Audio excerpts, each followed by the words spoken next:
മുതിർന്ന മാധ്യമപ്രവർത്തകൻ രാഷ്ട്രീയ നിരീക്ഷകൻ കൂടിയായ ജോർജ് പൊടിപ്പാറ കൂടി ചേരുന്നുണ്ട്.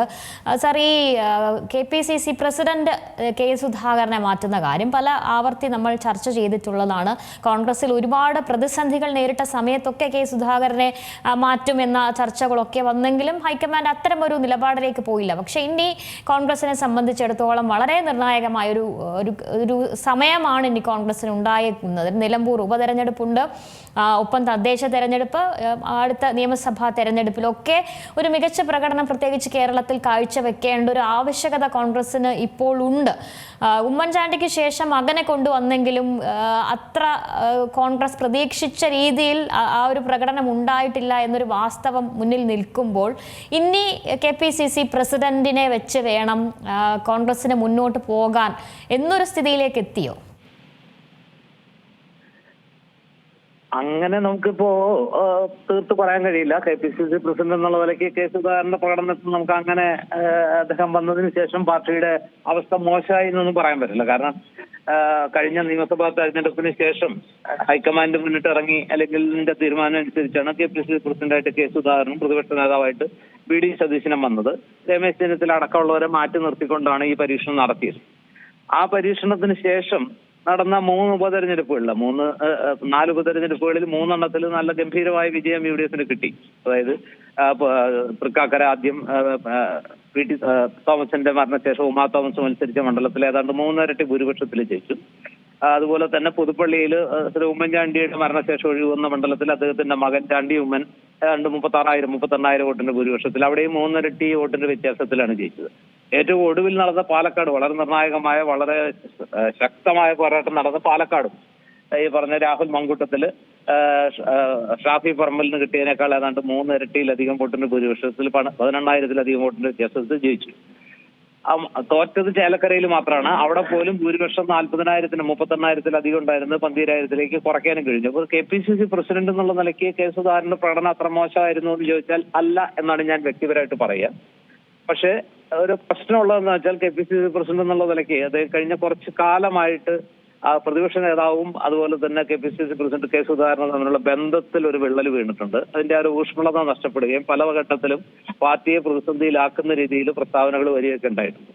അത് വെച്ച് കുറെ കാലമായിട്ട് ഈ KPCC പ്രസിഡന്റിനെ മാറ്റണം, അതായത് ചില സാമുദായിക സമവാക്യങ്ങളും അതിനകത്ത് ഉണ്ട് എന്ന് വേണം വിചാരിക്കാൻ. അതായത് കേരളത്തിലെ ക്രിസ്ത്യൻ കമ്മ്യൂണിറ്റിക്ക് ഇപ്പൊ KM മാണി ഉണ്ടായിരുന്ന ഒരു ഘട്ടത്തിൽ UDFൽ, അതുപോലെ ഉമ്മൻചാണ്ടി എന്ന് പറയുന്ന നേതാവ് ഉണ്ടായിരുന്നു. പക്ഷെ അവർക്ക് ശേഷം ഒരു വാക്കം ഉണ്ടായിട്ടുണ്ട്. ക്രൈസ്തവ സമുദായത്തിന് പാർട്ടിയിൽ UDFലായാലും അതുപോലെ തന്നെ കോൺഗ്രസിലായാലും ഉയർന്ന തലത്തിലുള്ള ഒരു നേതാവില്ല എന്നുള്ളൊരു പ്രശ്നമുണ്ട്. പിന്നെ ഈ പറഞ്ഞ രീതിയിൽ പ്രതിപക്ഷ നേതാവും KPCC പ്രസിഡന്റും തമ്മിലുള്ള ബന്ധത്തിൽ ഉണ്ടായിട്ടുള്ള ഒരു വിള്ളല് പാർട്ടിക്ക് പല സംഘടനാ പ്രവർത്തനങ്ങളിലും വേണ്ടത്ര ഒരു ജാഗ്രത കാണിക്കാനും, നേരത്തെ തുടക്കത്തിൽ പറഞ്ഞിരുന്നു സെമി കാഡർ പാർട്ടിയാക്കും എന്നൊക്കെ പറഞ്ഞ് സുധാകരൻ വലിയ എന്താ പറയാ മാറ്റങ്ങൾ വരുത്തുമെന്നൊക്കെ പറഞ്ഞെങ്കിലും പിന്നീട് അതിന്റെയൊക്കെ എന്താ പറയാ വേഗത കുറയുകയോ അല്ലെങ്കിൽ അതൊന്നും എവിടെ എത്താതെ പോവുകയും പല ഘട്ടങ്ങളിലും അദ്ദേഹത്തിനെതിരെ പാർട്ടിയിൽ പല പടയൊരുക്കം ഉണ്ടാവുകയും അദ്ദേഹം മാറുന്നു എന്ന് തോന്നൽ വരികയും അല്ലെങ്കിൽ ഏതാണ്ട് അടുത്തെത്തി ഇപ്പൊ തന്നെ മാറും എന്നൊക്കെയുള്ള രീതിയിൽ കാര്യങ്ങൾ വരികയൊക്കെ ചെയ്തെങ്കിലും അദ്ദേഹത്തിന് മാറ്റാൻ കഴിഞ്ഞില്ല.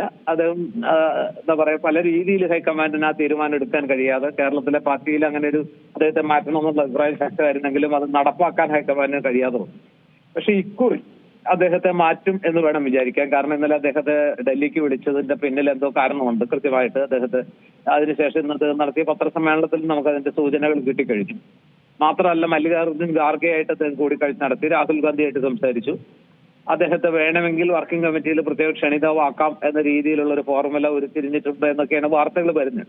പക്ഷെ സുധാകരൻ ഹാപ്പി അല്ല എന്നുള്ളത് വേറൊരു കാര്യം. പാർട്ടി പറഞ്ഞാൽ ഞാൻ അനുസരിക്കും, പാർട്ടി പറഞ്ഞാൽ ഞാനിത് കേൾക്കും എന്നൊക്കെ പറയുന്നുണ്ടെങ്കിലും അദ്ദേഹം സ്വാഭാവികമായിട്ടും അദ്ദേഹം മാറ്റുന്നതിൽ അദ്ദേഹം അത്ര തൃപ്തനല്ല. പ്രത്യേകിച്ച് 2 നിർണായക തെരഞ്ഞെടുപ്പുകൾ വരുന്ന ഒരു ഘട്ടത്തിൽ സുധാകരനെ മാറ്റുന്നത് പാർട്ടിക്ക് നല്ലതാണോ ചീത്തയാണോ, അതായത് അതല്ല പാർട്ടിക്കകത്ത് വീണ്ടും ഒരിക്കൽ കൂടി ഈ പറഞ്ഞ വേറെ രീതിയിലുള്ള അന്തചിത്രങ്ങളും ആഭ്യന്തര പ്രശ്നങ്ങളും ഉണ്ടാകുമോ, സുധാകരന്റെ സമുദായത്തിൽപ്പെട്ട ആളുകൾ അത് എത്രത്തോളം ഉൾക്കൊള്ളും എന്നൊക്കെയുള്ള കാര്യം വലിയൊരു ചോദ്യമാണ്. മാത്രമല്ല ഒരു നേതാവ് എന്നുള്ള നിലയ്ക്ക്, ഒരു പ്രസംഗകൻ എന്നുള്ള നിലയ്ക്ക് കെ സുധാകരൻ അണികളെ ആവേശം കൊള്ളിക്കാനും അതുപോലെ തന്നെ ഏറ്റവും ഒടുവിൽ പാലക്കാട് നടന്ന പ്രസംഗത്തിൽ പോലും നേരിട്ട് നിന്ന് വെല്ലുവിളിച്ച് BJPയും RSSനെയൊക്കെ വെല്ലുവിളിക്കുന്ന കാഴ്ച നമ്മൾ കണ്ടു. മാത്രമല്ല വടക്കൻ മലബാറിലേക്ക് ചെല്ലുമ്പോൾ ഇപ്പൊ ആന്റോ ആന്റണിയോ അല്ലെങ്കിൽ ഇപ്പോ സണ്ണി ജോസഫോ ഒക്കെയാണ് പകരക്കാരാകും എന്ന് പറയുന്നത്. പക്ഷേ ആ ഒരു വാക്കും സുധാകരന് പകരമാകാൻ അവർക്ക് കഴിയോ, പ്രത്യേകിച്ച് അദ്ദേഹത്തിന്റെ തട്ടകത്തിലെങ്കിലും എന്നുള്ള ചോദ്യമൊക്കെ വളരെ പ്രസക്തമാണ്. എന്തായാലും ഇതൊരു പരീക്ഷണം എന്നുള്ള നിലയ്ക്ക് ഒരു സോഷ്യൽ എഞ്ചിനീയറിംഗിന്റെ ഭാഗമായിട്ടാണ് എനിക്ക് തോന്നുന്നത്. ക്രൈസ്തവ സമുദായത്തെ കൂടെ നിർത്താൻ BJP കിണഞ്ഞ് പരിശ്രമിക്കുന്ന ഒരു ഘട്ടത്തില് ക്രൈസ്തവ സമുദായത്തിന്റെ പിന്തുണ കൂടാതെ അടുത്ത തെരഞ്ഞെടുപ്പുകളിൽ UDF-ന് വലിയ നേട്ടം ഉണ്ടാക്കാൻ കഴിയില്ല, അല്ലെങ്കിൽ ഒരു പക്ഷെ തിരിച്ചടി ഉണ്ടാവും എന്നൊരു തോന്നലിന്റെയൊക്കെ പേരിലായിരിക്കാം ആ ഒരു സോഷ്യൽ എഞ്ചിനീയറിംഗിന്റെ കൂടെ ഭാഗമായിട്ടാകാം സുധാകരനെ മാറ്റി ആന്റണിയോ അല്ലെങ്കിൽ സണ്ണി ജോസഫിനെയോ പ്രസിഡന്റ് സ്ഥാനത്തേക്ക് കൊണ്ടുവരുന്നത് എന്നാണ് നമ്മളിപ്പോൾ മനസ്സിലാക്കുന്നത്. എന്തായാലും അത് ഇത്തിരി കാത്തിരുന്ന് കാണേണ്ടി വരും. അതുകൊണ്ട് ഗുണമാണോ ഉണ്ടാവുക ദോഷമാണോ ഉണ്ടാവുക, അത് പാർട്ടിയിൽ ഇപ്പോൾ ഉള്ള ആ ഒരു സമവാക്യങ്ങളൊക്കെ മാറ്റി കുറച്ചുകൂടി ആ യോജിപ്പ് ഉണ്ടാക്കുമോ, അതോ കൂടുതൽ അന്തഃഛിദ്രങ്ങളിലേക്കും ഗ്രൂപ്പ് ഇതിലേക്കും അസംതൃപ്തിയിലേക്കും ഒക്കെ ആണോ പാർട്ടി പോവുക എന്നത് നമുക്ക് അറിഞ്ഞുകൂടാ. ഏതായാലും എനിക്ക് തോന്നുന്നത് തീരുമാനം ഏതാണ്ട് ആയിക്കഴിഞ്ഞു. ഇവരിൽ ആരെങ്കിലും ഒരാളാകാനാണ് സാധ്യത. സണ്ണി ജോസഫോ അല്ലെങ്കിൽ ആന്റണിയോ KPCC പ്രസിഡന്റ് ആയേക്കും എന്നാണ് നമുക്ക് മനസ്സിലാക്കാൻ കഴിയുന്നത്. ഇടയ്ക്ക് അങ്കമാലി MLA റോജി M. ജോണിന്റെ പേര് കൂടി ഉണ്ടായിരുന്നെങ്കിൽ എനിക്ക് തോന്നുന്നത് അദ്ദേഹത്തിന് പ്രായത്തിന്റെ ഒരു പ്രശ്നം ഉണ്ടാകാം. ഏതായാലും അദ്ദേഹം ഇപ്പോ കേൾക്കുന്ന പേരുകൾ സണ്ണി ജോസഫിന്റെയും അതുപോലെ തന്നെ ആന്റണിയുടെയാണ്.